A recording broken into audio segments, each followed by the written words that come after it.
Hello and welcome to Engage with Eagle Forum. My name is Kirsten Hasler and I'm the Executive Director of Eagle Forum. Today I'm joined by my colleague. I'm Tabitha Walter and we are joined today by Emily Frase. She is a stay-at-home mom and author of the Total Wine blog. She tackles motherhood, faith, and fertility awareness, which is the topic we are talking about today. Welcome to the podcast, Emily. Why don't you tell us about yourself and how you became a blogger? Yeah, thank you guys so much for having me. I'm thrilled to be here. So I started out at Family Research Council as the assistant to General Boykin after I graduated college. And I actually started to do a lot of writing and editing projects for him and discovered that was one of my favorite things to do. And so after I quit to stay home, there was still that void. So I started writing and started this blog. And so it's kind of taken off from there and started to take on a life of its own that I didn't exactly anticipate. It's been a thrill and adventure. So Emily is actually one of our fans of the podcast. And as you know, our podcast usually tackles issues that are political in nature. And the topic we're talking about today, fertility awareness, it's not exactly political, at least the methods aren't. And there's not really like a natural family planning bill in Congress. So let's talk about one of the political issues that may surround this issue, which is the birth control pill. Can you talk about that and why it can be a danger to women and the history behind that? Yeah, so this is kind of the dirty little secret about birth control that, we're all, as pro-lifers, we're all very familiar with Margaret Sanger and her ties to abortion and eugenics, but very few people know that she was actually behind the formulation of the birth control pill as well. She contacted a millionaire by the name of Catherine McCormick, who funded the studies of Harvard professor Gregory E. Pincus.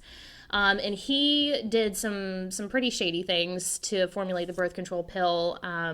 He did these experiments on his college students and, basically withheld passing grades unless they participated in the studies. And when he ran out of students, he went down to Puerto Rico and experimented on mental patients.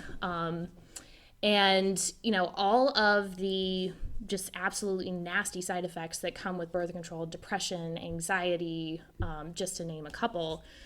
These were all logged, and the only thing that was changed was the dosage slightly, and it was fast-tracked to the market. Obviously, the birth control pill has some really nasty roots in history, and things have changed throughout time, but it's still very dangerous for our bodies. Can you talk about the effects that it has on women today? Yeah, so this is, it's a pretty strange thing. So women who go on the pill report cases of increased risk of depression, mood swings, headaches, weight gain, breast tenderness, low libido, which is kind of ironic, and nausea. And the long-term side effects are more extreme, like anxiety, panic attacks, and even reproductive issues later on in life. And this kind of goes back to understanding how the birth control pill actually works. It introduces synthetic hormones into the woman's body that essentially shuts down her entire reproductive system. So what will often happen is that if a woman has a fertility issue, the pill is not regulating her period as she's told, and it's not treating the issue at all. It's simply putting a Band-Aid over it and letting it fester. I hear cases from women all the time who, were put on the birth control pill early in their life to quote unquote regulate their period. And later on in life, when they come off the pill and they want to start a family, they discover that, they can't conceive, they have difficulty conceiving, or they are, straight up infertile. Many of these cases you find out that these women are diagnosed with endometriosis and, debilitating diseases. And what's crazy is that these women have been gaslit throughout their entire lives. Their doctors are like, oh, these symptoms are normal. Experiencing heavy or extremely painful periods is normal. Just get on the pill and that'll make it better. And it doesn't make it better. It just covers it up and makes it worse. Well, Emily, you are very well versed in the healthy alternatives to birth control pills. Can you take a deep dive into that and explain a little bit about those different methods? Yeah, so first of all, I want to distinguish between fertility awareness and natural family planning. A lot of times you'll hear those two phrases used and wonder if there's a difference. There's not.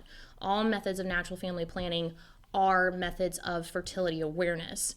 It only becomes family planning when you use the information that you gather through fertility awareness to make decisions about your sex life. That's the only distinguishing factor. So within that, there's all kinds of different methods that you can use. The 5 that I'm fairly familiar with are the Billings method, Marquette, symptothermal, Fem Health, which is actually a newer method that's been developed, and the Creighton model. So Billings, Fem, and Creighton rely heavily on the mucus symptom, looking at cervical mucus. Marquette method actually has kind of a combination of symptoms, but it focuses most heavily on hormone readings with the Clear Blue fertility monitor. And the symptothermal method uses hormone checks, but also confirms ovulation with basal body temperature. So it's taking your temperature every day. That's, just kind of a rough description of each. Full disclosure, Emily is one of my best friends, so we've had very candid conversations about everything, including this. When she told me about NFP, I was extremely skeptical, to say the least. One, it sounded like it was a Catholic thing, and I come from an evangelical faith. 2, it didn't seem like it worked. And 3, I have polycystic ovarian syndrome, which complicates things off the pill. And polycystic ovarian syndrome is like a hormone disorder. But after I was so frustrated with my body being out of whack, I eventually gave in, and she pointed me to instructors and users who could ease my concerns. So, Emily, what do you tell women who are skeptical like I was?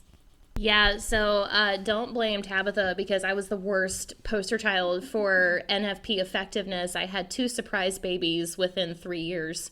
And also learned 3 different methods in 3 years. So that's actually why that was a hefty chunk of change.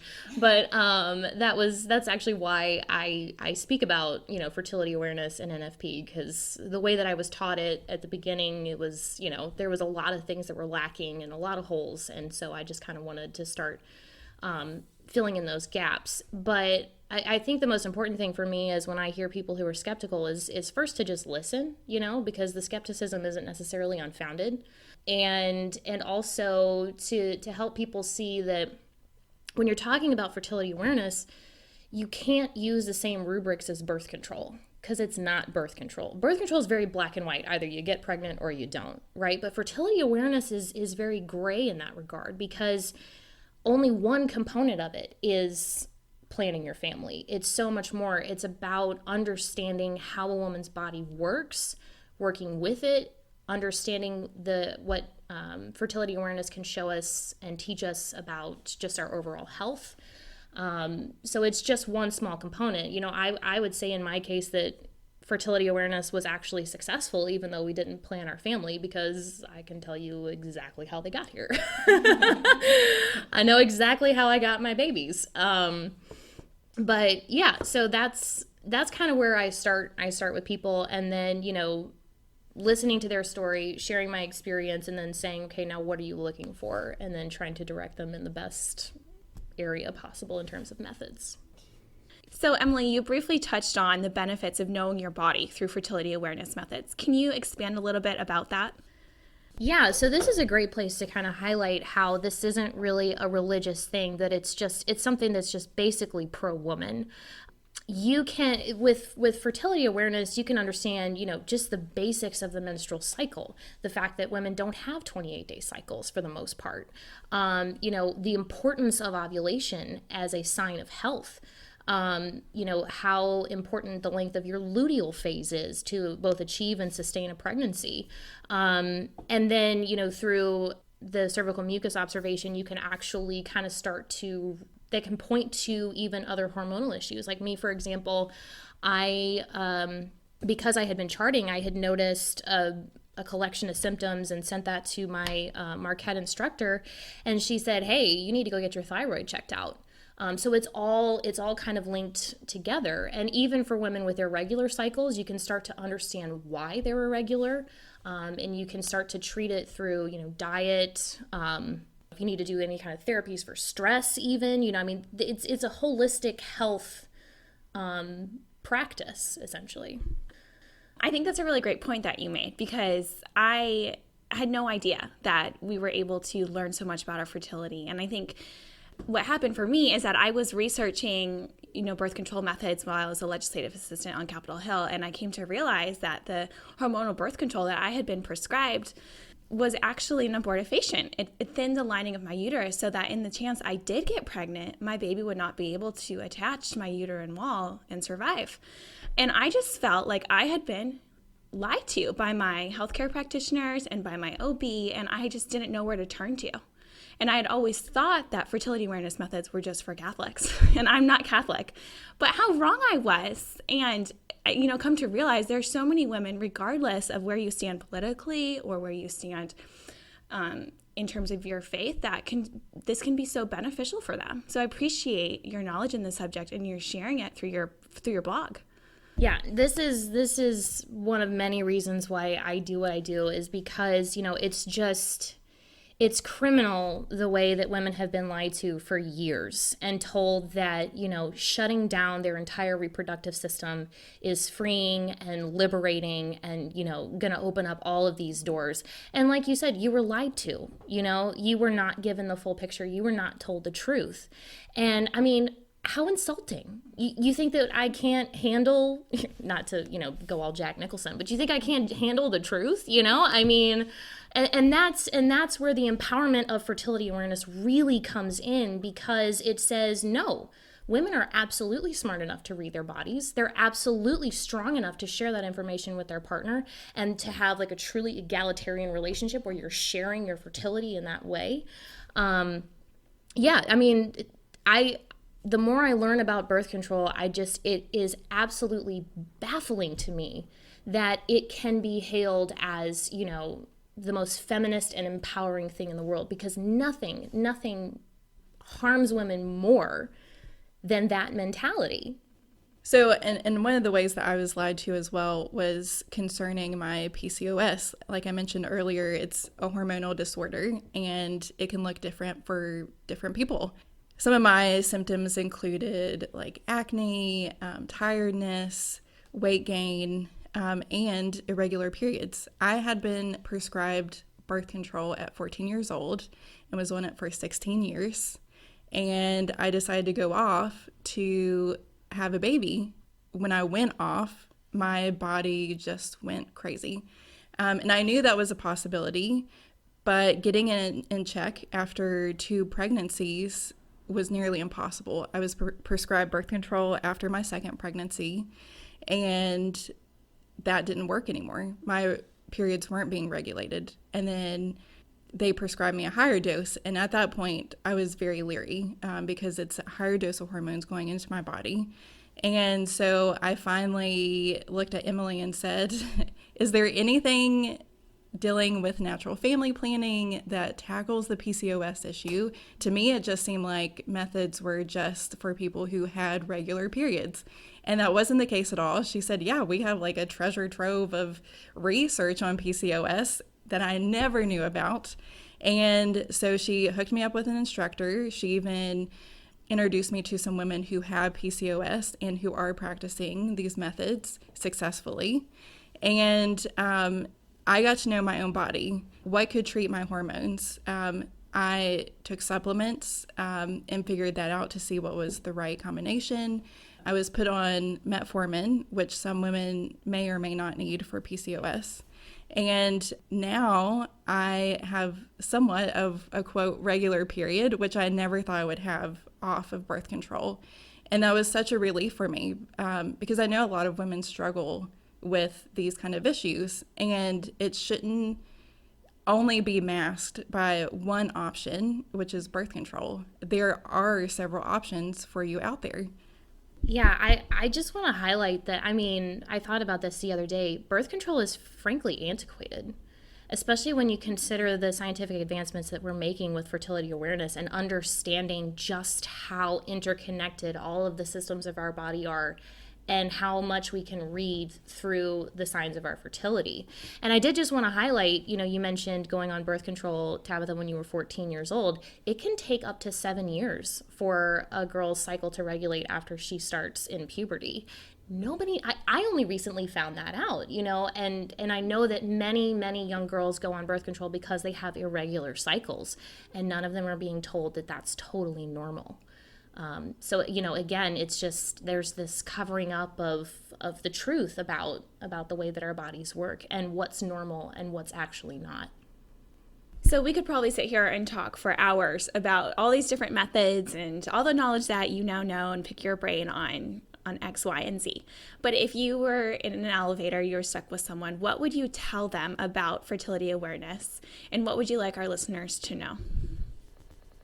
So the elevator ride, I'm hoping, is the Empire State Building, and we're going from the bottom to the very top.